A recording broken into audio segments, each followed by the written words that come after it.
చూసి అనుకుంటారు కాలేజ్ కాడికి వెళ్ళిన తరుణంలో కూడా పిల్లలు ఆ పైనుంచి 2 లెటర్స్ పంపించారు. ఇండిపెండెన్స్ డేకు లీవ్ లేదంట, రక్షాబంధన్కి లీవ్ లేదంట, వినాయక చవితికి హాలిడేస్ లేవంట. మార్నింగ్ 6 గంటలకు లేపితే నైట్ 11:30 వరకు కంప్లీట్గా ఆ స్టడీ చదువుకోవాలి. ఒక జైలు తరహాలో నిర్బంధిస్తూ ఉంటారంట. సో అధికారులు కూడా అప్పుడప్పుడు పోయి విజిట్ చేయాల్సిన అవసరం ఉంది కదా. అంటే ఏదో కాలేజ్ డీ పైన దాడి జరుగుతుంది, లేకపోతే అడ్వకేట్ క్రాంతి పైన దాడి జరుగుతుంది, వీళ్ళు నిద్ర నుంచి లేచినట్టు కాదు కదా. సో ఎప్పుడో సందర్భంలో వారానికి ఒకసారి 15 రోజులకు ఒకసారి విజిట్ చేయాల్సిన బాధ్యత అయితే గవర్నమెంట్ పైన ఉంది కదా. అసలు గవర్నమెంట్ని పెట్టుకునేదే మా పనులలో మేము బిజీ ఉంటాం. మీకు ఒక ఎడ్యుకేషన్ మినిస్టర్ ఉంటారు, ఇప్పుడు ఉమెన్ కమిషన్ చైర్మన్ ఉంటారు, ఎడ్యుకేషన్ కమిషన్కి ఇప్పుడు ఈ మధ్య విద్యా కమిషన్కు అకునూరు మురళి సార్ని పెట్టిర్రు. వీళ్ళందరూ ఉంటారు, వీళ్ళందరూ చేయాల్సిన పని అదే కదా.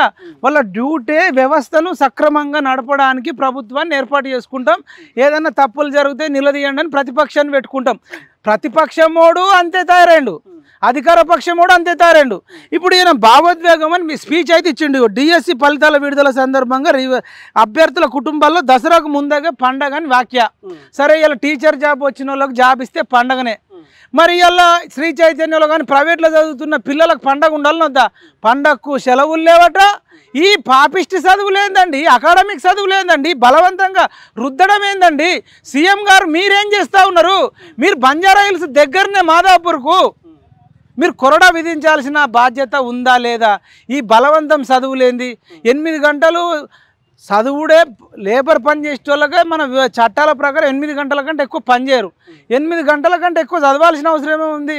11, 12 తెల్లని దాకా చదువుకుంటూ ఉంటే. ఇంకో పాయింట్ అన్న, అసెంబ్లీ ఎలక్షన్ల కంటే ముందు వెంకట్ బాలమూరు విద్యా మీద ఫోకస్ చేసి ఆయన ఎమ్మెల్సీ అయి కూర్చోండు. కోదండ రామ్ గారు కూడా మాట్లాడిండు. సో ఆకునూరి ములి కూడా ముందు విద్యా ఇట్లా బలమైన పోరాటం చేసిండు. ఈ ముగ్గురు నాయకులు ఎక్కడ కూడా మాట్లాడినట్టు కనిపించట్లేదు. మాట్లాడాలి కదా ఈ ముగ్గురు కూడా. మరి ఇప్పుడు ఇంత వైరల్ అవుతుంది కాలేజ్ టీవీలో కానీ మిగతా యూట్యూబ్ ఛానల్లో, మా ఛానల్లో కూడా వేసినాం, అన్ని ఛానళ్ళలో వస్తుంది. మరి అకునూరు మురళి సార్ గారు ఇదే ఉస్మాన్ యూనివర్సిటీ ఓయి లైబ్రరీకి వచ్చి మొత్తం విద్య నాశనం అయిపోయింది, పిల్లలు నాశనం అయ్యారంటారు. విద్య అంటే ప్రభుత్వ విద్యనే కాదు, ప్రైవేట్లో ఉన్న పిల్లలు కూడా మన పిల్లలే.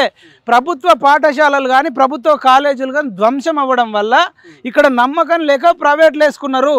ప్రైవేట్లో కూడా తనిఖీలు చేయాల్సిన అవసరం ఉంది. ఎన్ఎస్యు స్టూడెంట్ విభాగం కూడా ఈ పాటికి టీఆర్ఎస్ గవర్నమెంట్లు ఉంటే ఉరికేది. మరి ఇప్పుడు ఇప్పటిదాకా పోతలే. ఎన్ఎస్యు విభాగం అధ్యక్షుడట ఆంధ్రాయనని తీసుకొచ్చి పెట్టిర్రు, ప్రకాశం జిల్లా. ఇక మరి ఆంధ్రాలో ఉన్నాడా తెలంగాణలో ఉన్నాడా? మాదాపూర్లో ఉన్న విషయం తెలిసిందా తెలియదా? నారాయణమ్మ కాలేజ్ అని ఉంటుంది పక్కకే. మన ఓయు శంకరన్న వాళ్ళు వెళ్తే బౌన్సర్లను పెట్టి కొట్టిస్తురట.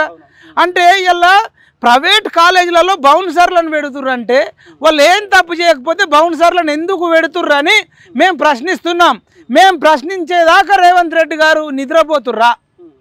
ఆ ట్యూబ్ ఈ ట్యూబ్ అంటున్నావు కదా, మొన్న జర్నలిస్టులకు స్థలాలు ఇచ్చిన అంటున్నావు కదా, 36 ఎకరాలు ఇచ్చినా ఇంకా 34 ఇస్తే మొత్తం 70 ఎకరాలు ఇస్తాను కదా. ఆ జర్నలిస్టు 1000 మంది ఒక్కరన్నా రాసిర్రా? మాదాపూర్ ఇన్సిడెంటు ఆడపిల్లలు పీసీఓడితోని, గ్యాస్ట్రిక్ ప్రాబ్లంతోని, అల్సర్తోని, డైజెషన్ ప్రాబ్లంతోని ఏడుస్తూ ఉంటే హిమోగ్లోబిన్ లేదు, కాల్షియం లేదు, వెంట్రుకలు తెల్లగా అవుతున్నాయి, జుట్టు రాలిపోతుంది, బి కాంప్లెక్స్ లేదు. వీళ్ళందరినీ ఎవడు పట్టించుకోవాలి? ఇప్పుడు మేము ఇదంతా జరిగిన తర్వాత కూడా మాదాపూర్ పిఎస్లో కంప్లైంట్ ఇచ్చినాం. సిఐ తోటి మాట్లాడుతూ ఉంటాను, ఏమంటా ఉండంటే మీకు ఎందుకు అంత ఇంట్రెస్ట్, ఆ సిబ్బందితో చెప్తా ఉండు, వీళ్ళ పైన స్టూడెంట్లతో కేసులు పెట్టియండి, తీసుకొని పోయి వీళ్ళని ఆ మాట అంటా ఉండు, మామూలు అంటా ఉన్నాడు ఆ మాట సిఐ. అది ఇంతకంటే దారుణం.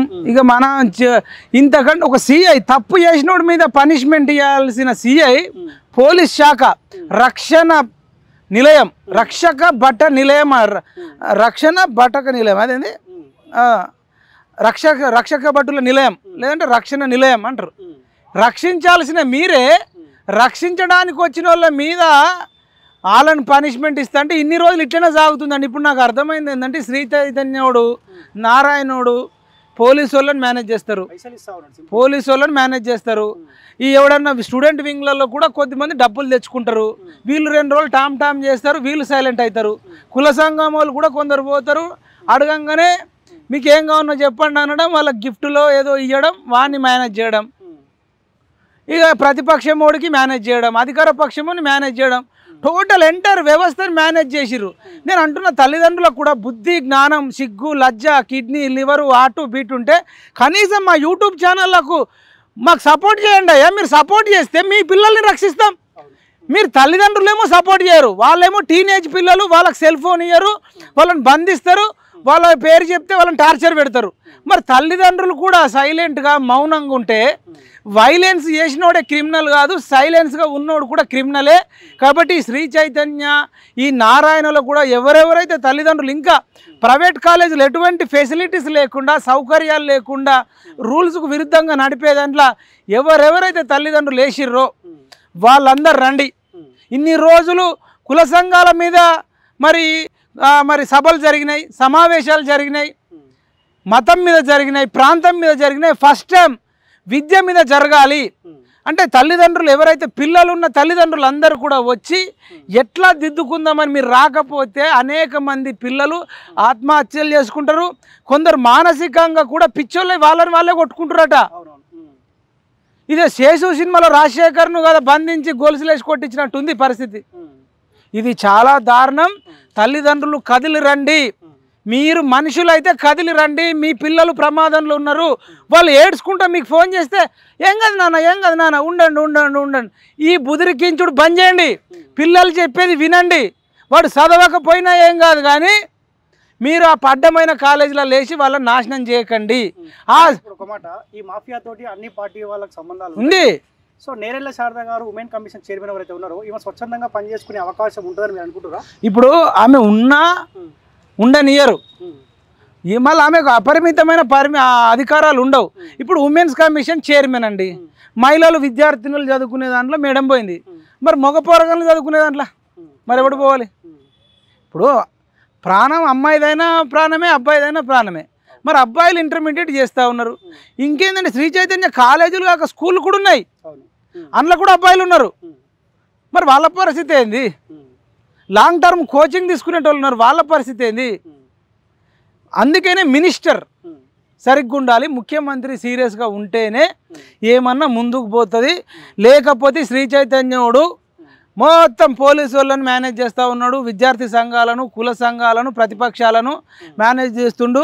రేవంత్ రెడ్డి నీకు నిజంగా చిత్తశుద్ధి ఉంటే, నువ్వు నిజంగా నేను ప్రజల కోసమే బతుకుతున్నా, నేను ఈ 5 ఏళ్ళు ఉంటా, ఇంకా 5 ఏళ్ళు కూడా ఫెవికోల్ వేసుకొని కూర్చుంటా, నా బతికే నా లైఫే తెలంగాణ కోసం అంటున్నావు కదా, ఒక అద్భుతమైన అవకాశం వచ్చింది, కాపాడాల్సిన బాధ్యత నీకుంది.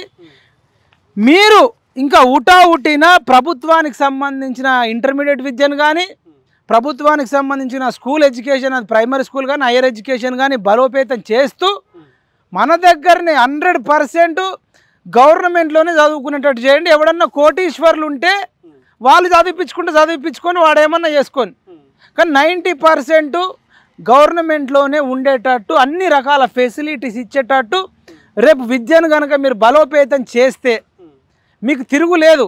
ఒకవేళ ఓడిపోయినా ఎప్పటికి గుర్తుండిపోతారు.